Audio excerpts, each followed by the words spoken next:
Have you ever measured out the amount of sugar in the foods and drinks that you consume on a daily basis? Most people are shocked. The USDA says that the average American consumes about 150 pounds of sugar per year.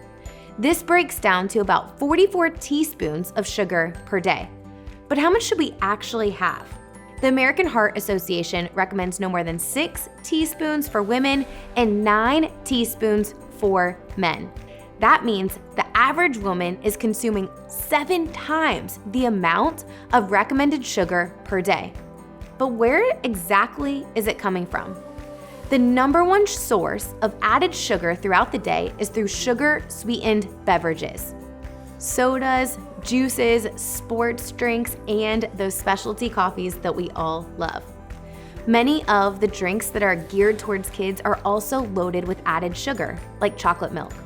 Where else is the sugar coming from?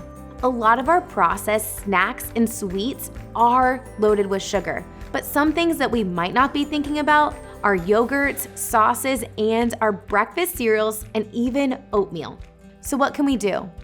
The first thing I recommend you do is start looking at nutrition facts labels.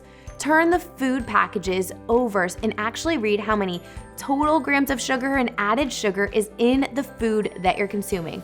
Make sure you also look at the serving size to ensure you're only having one serving.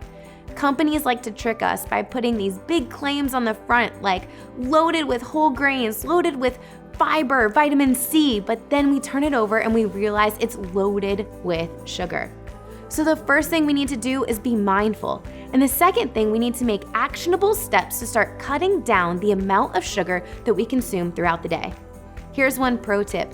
Go into your pantry and start looking at the foods and sauces that you are consuming. Maybe it's time to do a pantry clean out, take some of that stuff out and put in some healthier options that aren't loaded with sugar.